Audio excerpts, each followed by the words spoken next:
Bonjour à tous. Aujourd'hui, nous allons explorer ensemble un phénomène fondamental pour la vie sur Terre, l'utilisation globale du rayonnement solaire. Ce rayonnement, véritable source de vie, suit un parcours complexe depuis le Soleil jusqu'à la Terre. Nous aborderons son voyage à travers l'atmosphère, son arrivée au sol et la manière dont l'albédo terrestre influence son utilisation et notre climat.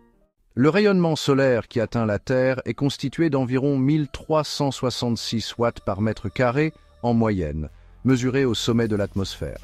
Cependant, tout ne parvient pas à la surface terrestre. La traversée de l'atmosphère agit comme un véritable parcours d'obstacles. 1. Absorption par les gaz atmosphériques. 16% de l'énergie est absorbée par des gaz comme l'ozone, la vapeur d'eau et le dioxyde de carbone. Par exemple, l'ozone absorbe les rayons ultraviolets, nous protégeant de leurs effets nocifs. La vapeur d'eau et le dioxyde de carbone absorbent une partie du rayonnement infrarouge, contribuant à l'effet de serre. 2. Diffusion et réflexion dans l'atmosphère. Environ 6% de l'énergie est diffusée par les molécules d'air et les particules en suspension. C'est ce phénomène qui rend le ciel bleu en journée, car la lumière bleue est plus facilement diffusée que les autres couleurs.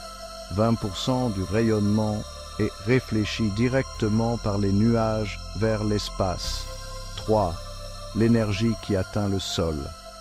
Finalement, environ 58% de l'énergie solaire traverse l'atmosphère et atteint la surface terrestre sous forme de lumière visible et d'infrarouge. Une fois arrivé à la surface terrestre, le rayonnement solaire joue plusieurs rôles cruciaux.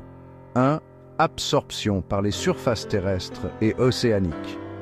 49% du rayonnement solaire est absorbé par les sols, les océans, les forêts et les constructions humaines.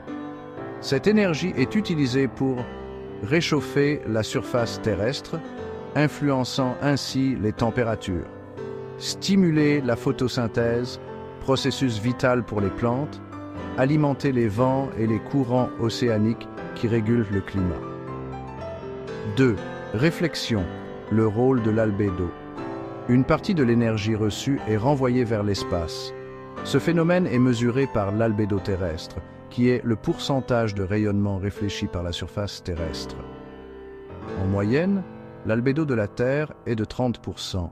Ce qui signifie qu'un tiers de la lumière solaire est renvoyé vers l'espace. L'albédo dépend de la nature des surfaces terrestres. Les surfaces claires, comme la neige et la glace, réfléchissent une grande partie du rayonnement avec un albédo élevé, entre 0,85 et 0,9. Les surfaces sombres, comme les océans et les forêts, absorbent davantage de lumière et ont un albédo faible, entre 0,06 et 0,2.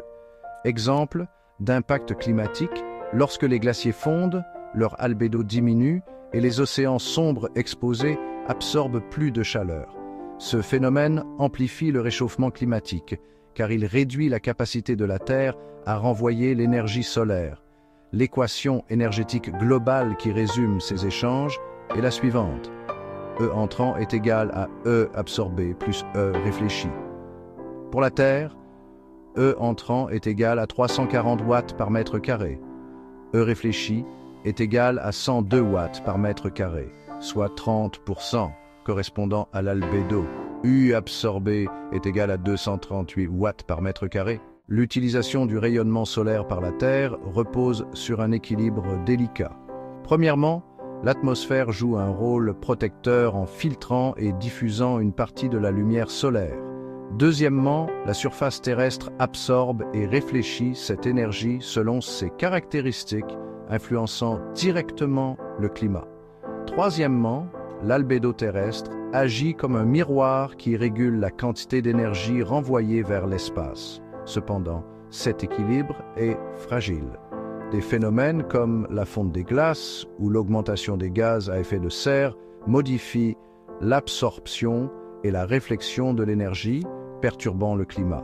Par exemple, une diminution de seulement 1% de l'albédo terrestre pourrait entraîner un réchauffement global significatif. Comprendre et protéger ces mécanismes est une priorité pour l'avenir de notre planète.